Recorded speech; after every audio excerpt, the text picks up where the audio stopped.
Hello everyone, and welcome to Learn Stuff with Onen. I am Onen Wintercrow, and today we are going to be talking a little bit about dyeing leather. Dyeing leather has always been one of the more challenging parts of leatherworking because it lends itself more to an art form than it does a science. What do I mean by that? I'll give you an example. The science is knowing which dye would be the best dye to use for your particular project. The art form comes in because you can dye two different pieces of leather the exact same way and have two slightly different results. And that's where the art form comes in, is to knowing how to make those adjustments to get your desired result. So in today's video, we're going to be going over several of the different dyes, stains, and antiques that you can use to color your leather, why you would want to use one maybe over the other, and at the end of the video, I will do a very brief tutorial on how to apply that dye to a piece of leather. I will do another video in the future that goes into the process of dyeing a piece of leather a little bit more extensively, but for today, a brief tutorial is all we will need. So let's get to it. So the first dye that I want to go over is the Fiebing's leather dye. This is the regular Fiebing's leather dye. You can tell because it doesn't have anything else on there except the color, the brand name, which is Fiebing's, and leather dye. This is a pretty good all-around dye. It's pretty user-friendly. It uses alcohol as the solvent and a powder as the pigment. Now, this does come with some things to keep in mind. Firstly, because it uses alcohol as the solvent, if it's on a project or something that's going to be in a lot of sunlight for long periods of time, it will start to fade the color eventually. The other thing to know with the regular Fiebing's dye, because it uses powder as the pigment, that alcohol cannot always pull in all of that powder pigment into the piece of leather. So once you've dyed your project and you've let it sit for a little while, you're going to notice that it feels really grainy and kind of like sand on top of the piece of leather. You really have to buff your piece for a pretty good amount of time to be able to get all of that extra pigment off of the top of your piece of leather. So this one requires a lot of buffing. It can fade in the sun, but it is pretty user-friendly. The next dye that I want to go over is also a Fiebing's brand dye, and it is the Pro dye. You can tell the Pro dye from the regular dye because the Pro dye obviously has Pro on it. The Pro dye is my preferred Fiebing's dye, and I use it quite often. It uses alcohol as the solvent and an oil as the pigment. Now that oil, because it uses an oil pigment, once you color your leather, it leaves a really deep, rich color once you've buffed it after you've dyed it. And that is why I like this particular one a little bit better. But because it also uses alcohol as the solvent, eventually the sun will start to fade the color. But it has been my experience with this, with the Pro dyes, that it doesn't seem to fade it as fast for some reason. It will still fade it, but it seems to take a little bit longer.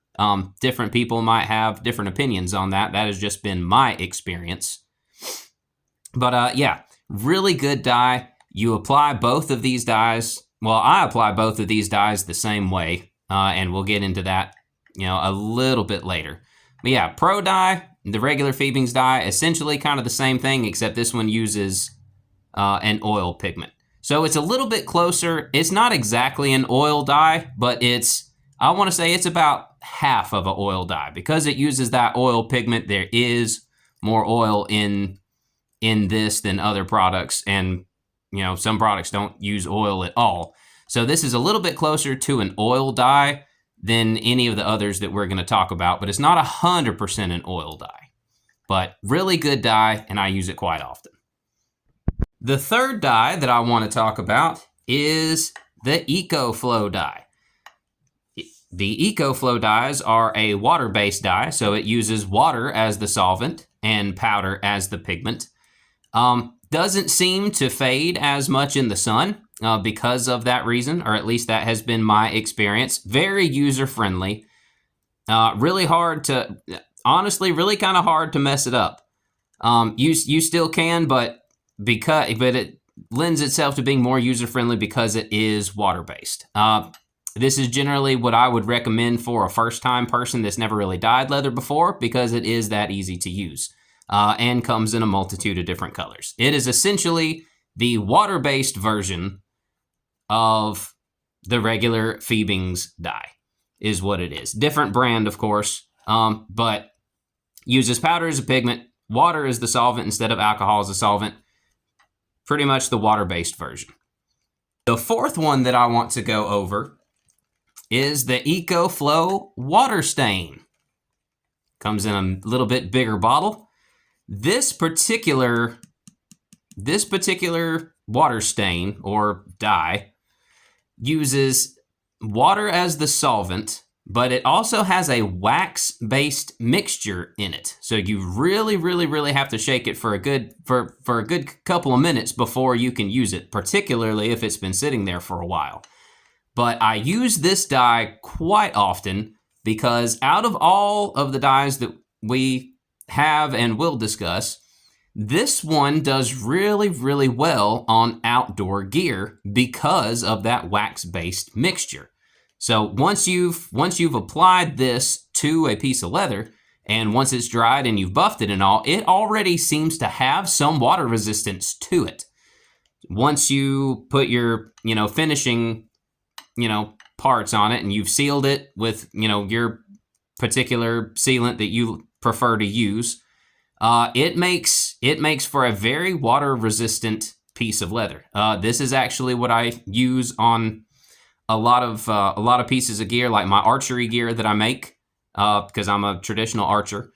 So on like my quivers, stuff like that I make, I will use a water stain on it because it lends itself to being more water resistant even before you put any sealants on it. So once you put some sealants on it, it makes for some really good outdoor colorant for outdoor gear. So water stain and the Pro dye are actually the two dyes that I use the absolute most of for those reasons. I like the deep, rich color of the Pro dye, but if it's for something outside, I will always go to the water stain first. And lastly, on our dye tutorial, I want to talk about the EcoFlow Gel Antique. So an antique is originally used for, say, if you are doing some carving, like on this piece that I got right here. All those lines that you see and all the little indents and cracks and creases, the antique gel is meant to actually get into those cracks and creases and make those stand and pop out. There's actually another type of antique, and it's a paste antique.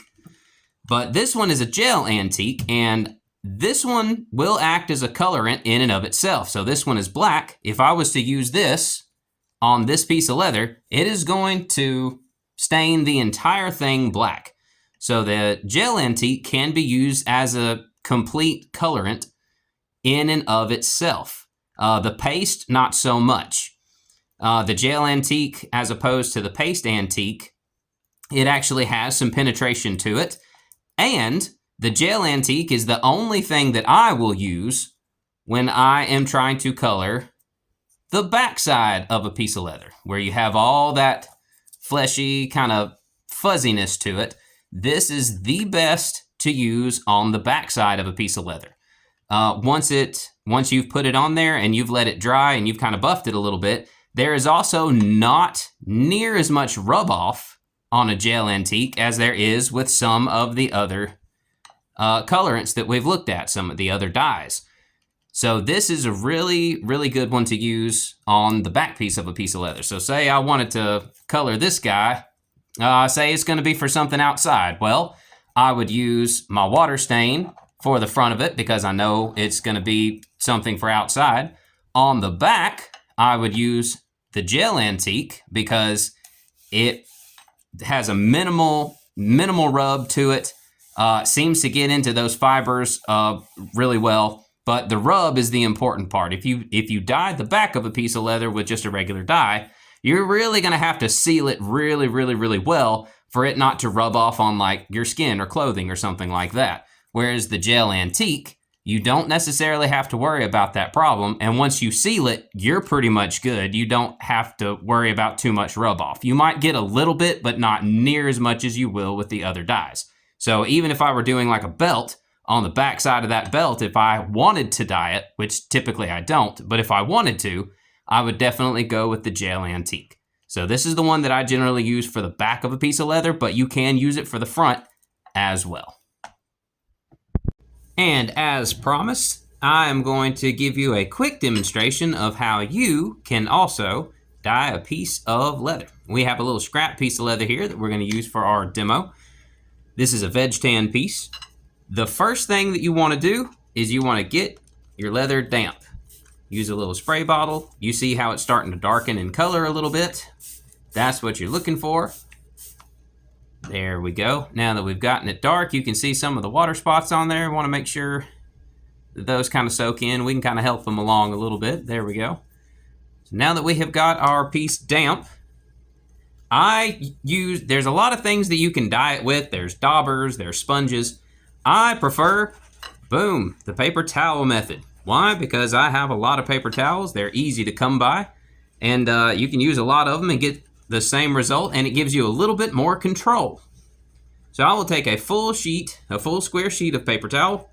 I will fold it in half. I will fold it in that half. I will fold it in half again and again, and then I'll kind of fold it over, and I essentially make myself a nice little sponge out of that piece of paper towel. We will be using the Pro Dye Phoebing's Golden Brown for this demonstration. Go ahead and take the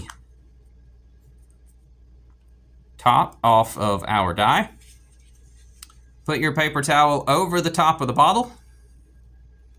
Turn it over. Now we have a little bit of dye on that paper towel. The next thing we're going to do is we're just going to go nice long even lines over that piece.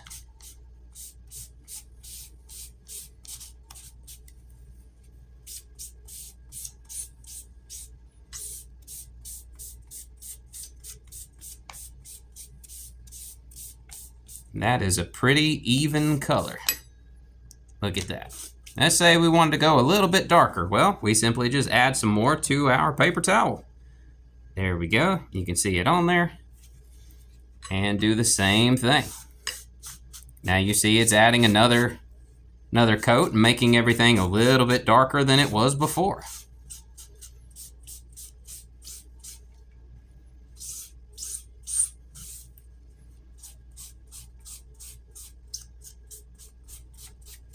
And boom. That is how you can dye a piece of leather. Look at that. Super simple, right? Now, you might have noticed that I said I like the paper towel method because it gives you a little bit more control. Why is that? Well, your leather is going to try to absorb up as much dye as it can. However, your paper towel is also going to try to do that same thing. So you have dye being pulled in two different directions, right? So there's not, as opposed to like a sponge, I put a sponge on here and I press just a little too hard, dye just goes everywhere. And then you're having to try, and you can end up with a project a lot darker than what you wanted to because you were a little heavy-handed. That's why I'm not big into sponges. The paper towels, you will go through more leather dye because the paper towel, as you can see, it's already absorbing a lot of it. The paper towel is going to absorb more, which means as you're dyeing your piece of leather, there's not near as much dye going onto your leather because half of it is being absorbed by the paper towel.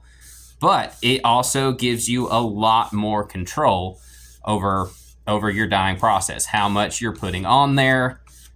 And I like having that kind of control whenever I'm dyeing a piece. So I am a fan of the paper towel method. Different people will tell you different things, and different people have different methods that work for them. I've tried daubers, I've tried sponges. I will use daubers occasionally depending on what I'm trying to do. But I'm kind of a paper towel guy. It serves me well. I've had very little problems with it in the past, and that is probably what I will continue to do. So give that a try at home, see what you think. If you like this video, hit the like button. If you haven't, subscribe for me so you can see all my other videos. So you'll know when all my other videos come out. If you have any questions, accolades, comments, leave them in the comment section. I like to talk to people. I am Onen Wintercrow, and I will see you guys next episode.